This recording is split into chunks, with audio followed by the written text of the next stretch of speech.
Om Swastiastu.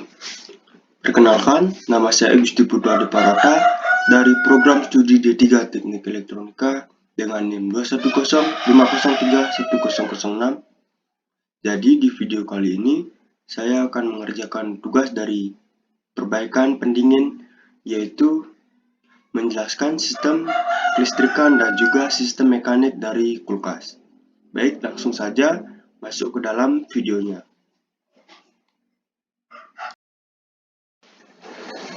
Oke, baik. Jadi di sini saya sudah mempunyai dua buah gambar, yang dimana yang ini merupakan gambar diagram pada kulkas. Ini gambar mekaniknya, dan yang ini merupakan gambar kelistrikan dari kulkas. Baik, saya akan mulai dari gambar mekaniknya terlebih dahulu. Nah, di dalam gambar mekanik ini terdapat beberapa komponen. Yang pertama yaitu ada kompresor, ada kondensor, ada katup ekspansi atau expansion valve, dan yang terakhir ada evaporator. Jadi, keempat komponen ini dihubungkan oleh sebuah pipa, yang dimana di dalam pipa tersebut terdapat cairan refrigeran atau biasa disebut dengan freon. Nah, jadi cara kerja dari kulkas ini hampir sama seperti cara kerja pada AC. Komponennya juga sama.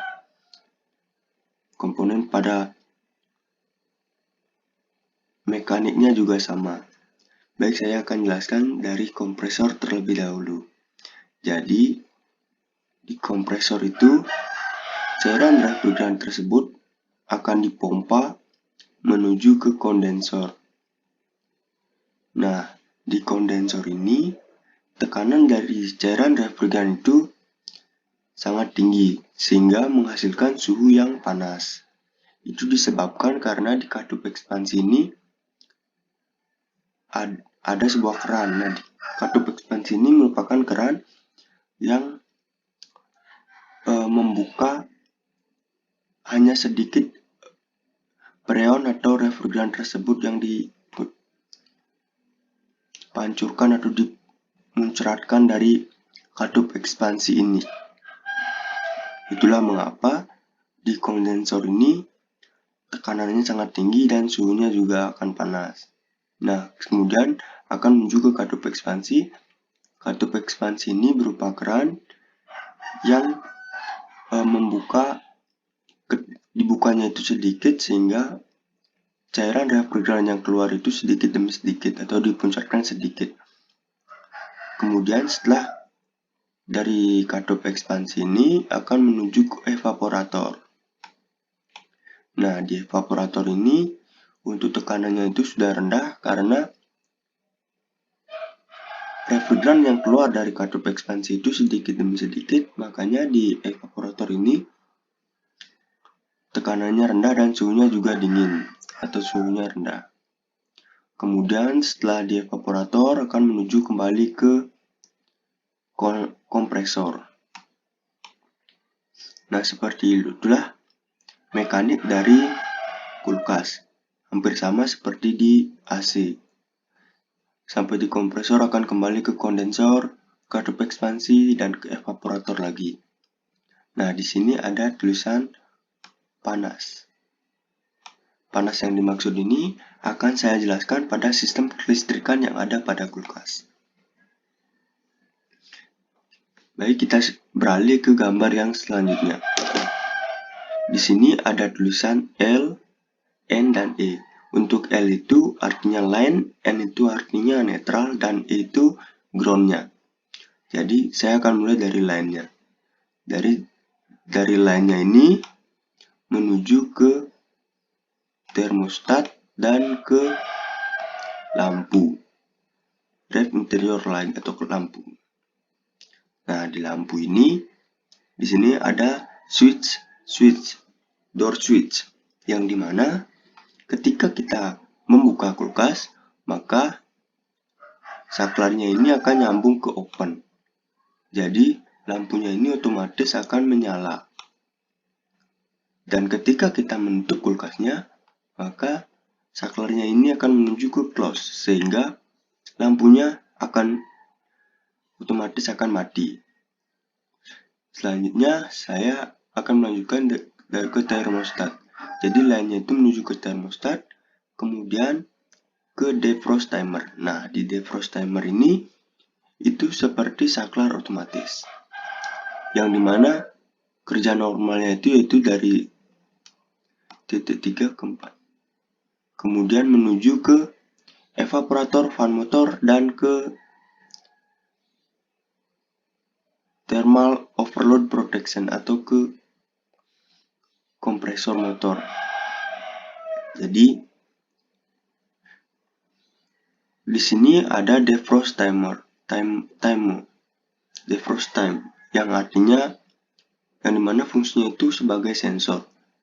Ketika suhunya sudah dingin sehingga menghasilkan embun-embun es itu, maka secara otomatis defrost time ini akan memberikan sinyal ke defrost timer, yang dimana defrost time ini tegangannya itu akan menuju ke defrost time untuk menghidupkan plat heater dan defrost heater, yang dimana fungsinya itu untuk memanaskan apabila kulkasnya itu sudah dingin dan mencapai embun-embun es, maka akan dipanaskan di defroster. Kemudian menuju ke thermofuse 72 derajat Celcius, yang dimana fungsinya itu yaitu ketika suhunya mencapai lebih dari 72 derajat Celcius, maka thermofuse ini akan otomatis terputus. Jadi kerja normalnya itu kalau suhunya di bawah dari 72 derajat Celcius, maka semuanya akan berjalan normal, dan apabila melebihi 72 derajat Celcius, thermofuse ini akan memutus tegangannya sehingga kulkas akan mati. Kemudian menuju ke netral.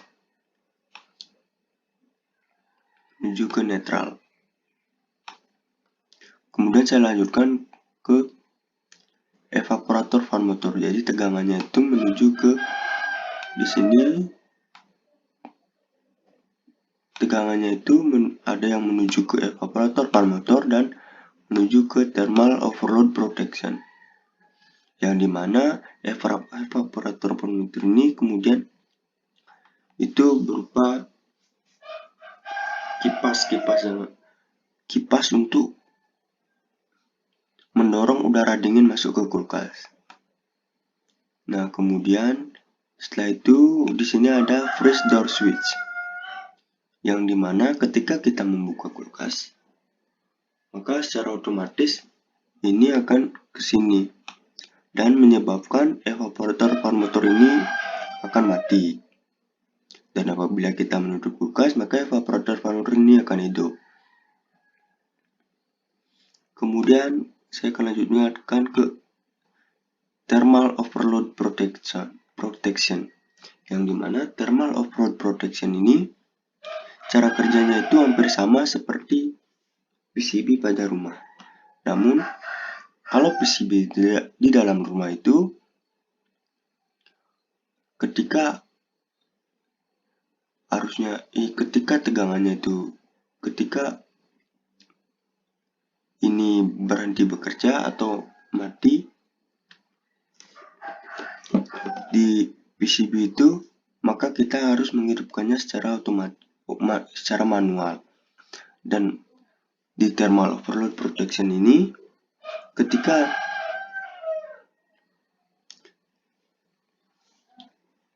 di thermal overload protection ini, maka akan otomatis hidup sendiri ketika di kompresor ini sudah normal kembali atau kompresornya sudah dingin.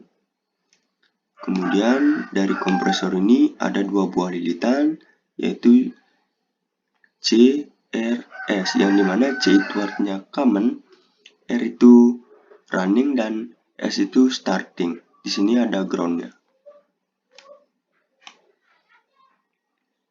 Nah, di running ini dihubungkan, di running dan starting ini dihubungkan oleh RC atau kapasitor, running kapasitor, yang dimana kapasitor ini sebagai penyetabil tegangannya, sehingga kompresornya tidak mendapatkan tegangan berlebih. Jadi ini kapasitor ini berfungsi sebagai penyetabil. Kemudian ada PTC starter.